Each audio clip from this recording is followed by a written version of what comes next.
Married at First Sight producers, Connect TV, I was not familiar with your game. These people really sat here and let us, as the fans, spiral, have our theories about Unelisa and Temba, have our theories about the status of his relationship with the mother of his children, speak about whether he was customarily married or not, go over his statements with a fine-tooth comb, only to say, I've got something for that ass. Just you wait. And what they had waiting for us was Utemba's baby mama, who they've been nicknaming Usponono so far. But next week, we get to meet her for the first time and find out what her name actually is and whether or not she's still married to Utemba. Hey guys and dolls, it's Kay Tatiana, lifestyle and entertainment journalist and Married at First Sight Mzansi fan, here to connect with you guys about what the hell we just saw on that show, and episode 11 gave us a lot to talk about. Let's get straight into it. So we opened this week's episode with the current contender for the season's villain, Uchepo. I'm going to start calling him that if you guys keep dragging me. Anyway, Uchepo, as he is moving out of his home with Balesa after what we saw in episode 10, where he claims she was searching him in the car looking for a mic because she may have wanted to have some kind of conversation where nobody else heard what they were talking about. So we see him packing up, throwing a tantrum, as he's done several times before on the show so far, and she is on the phone with her male bestie, Unkateko, telling him what's happening after they just came from meeting him at dinner, number one.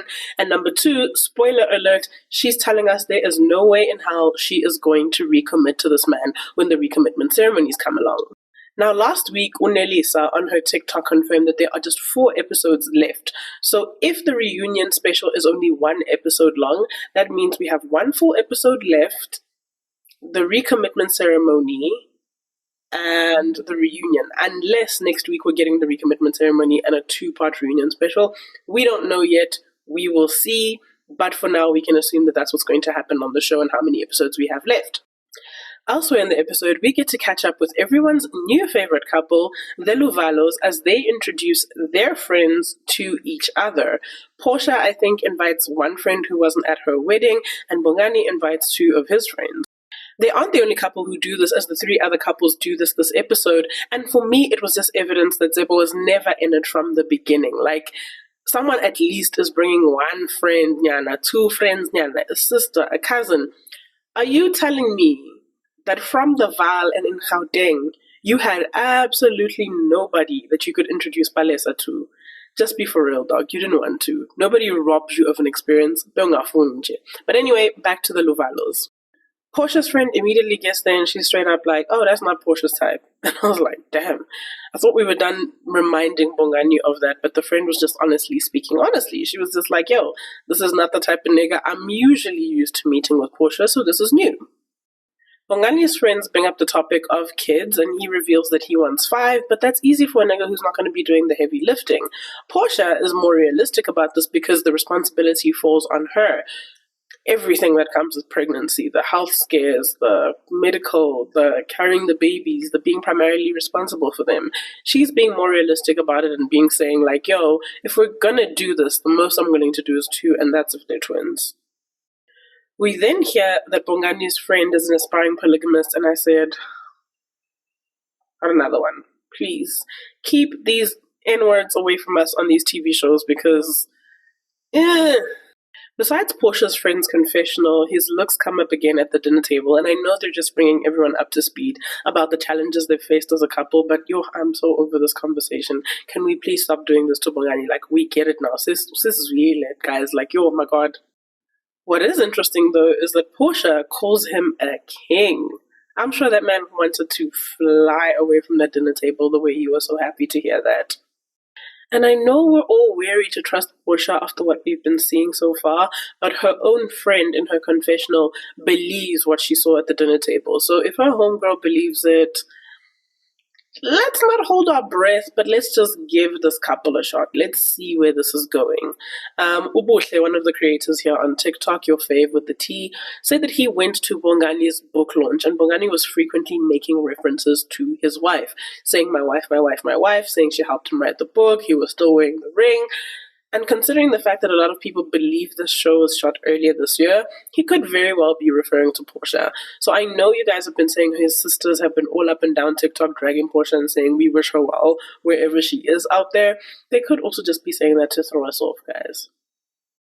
They end off by telling their friends that they're on the same page about a lot of things, and for now, it stands that they will recommit to each other at the ceremony or at the altar or whatever once they get to the end of the show. So that's a good sign that these two really are in it for the long haul. Who would have thought at the beginning of this season that these would be one of the strongest couples coming out of Married at First Sight Mzansi Season 2? In this episode, we also get to catch up with the Mahlangus, first in their flat where they seem to be all good, and then later on when they're at dinner introducing Makoto's friends to Nkululeko, and it's war. I was like, guys, what changed? When they're in the apartment, they're using their inside voices. Makoto's very reflective, she's very self-aware. It felt like they were just lulling us into a false sense of security, and I was right because shit popped off before dinner, and then dinner was just awkward for the rest of the night.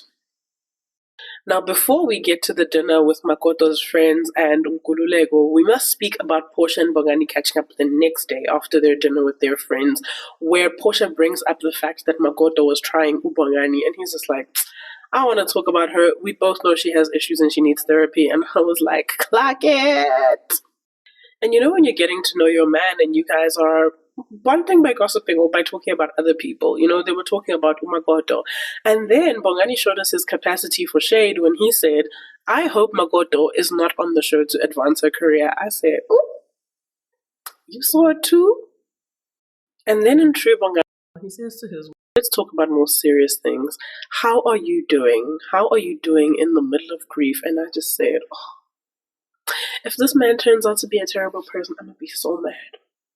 I'm gonna be so mad. Ask anyone who knows me. All I want for men is to be normal, mature, good people. And Bongani has been showing us that. If this is not who he really is, I'm gonna be mad, so mad. I'm even gonna tell him to his face if I ever run into him. It's also ironic that Bongani says Makoto needs to go to therapy because that is what we see her do with Utabiso this episode, where she goes on to reflect about the weight of the grief of losing her mother, hearing her father refer to himself as a single parent, what that meant to her and how that affects how she shows up in the world, but also how she relates to Nkululeko. She makes a little bit of a breakthrough about why she is the way she is, but she's just not as accountable as I hoped she would have been when it relates to her behavior towards Nkululeko. Again, not saying he's the most innocent person, not saying he hasn't triggered her with the fact that he doesn't own up to some of the things that he says, but she is also as guilty as he is of the gaslighting that she's been accusing him of. Speaking of gaslighting, we see Makoto and Nkululeko walking into the restaurant as they prepare to meet with her friends. And immediately, girl is big mad. And I'm like, hi, Bo, what changed? She then tells her side of the story as to why she's upset in her confessional while speaking to production. And I immediately wanted to hear Nkululeko's side of the story because I'm like, girl, already y'all are fighting? Makoto's friends arrive and she immediately ignores the experts' advice from last week where they said do not take your problems in your relationship and make them conversation with your friends. She lays it all bare. She doesn't even hold anything back. It's like she was waiting to drag Nkululeko in front of people because she's been dragging him in front of the other couples and in front of production and his behavior is not changing. So she's like, I'm going to try one more time to embarrass you into acting right by dragging you in front of my friends. Which I'm going to tell you now for free, Makoto, that is not the way to get changed behavior out of a man. If he doesn't want to act right, he doesn't want to act right. What you do is you cut that shit off and you move on to the next one. There are plenty of fish in the sea. I know there's pee in the sea too and there's plastic in it too, but they are fish. You just have to find them. I actually have a full page of notes with my thoughts for Makoto and Nkululeko's dinner, so actually I'm going to tell you guys to follow for part 2.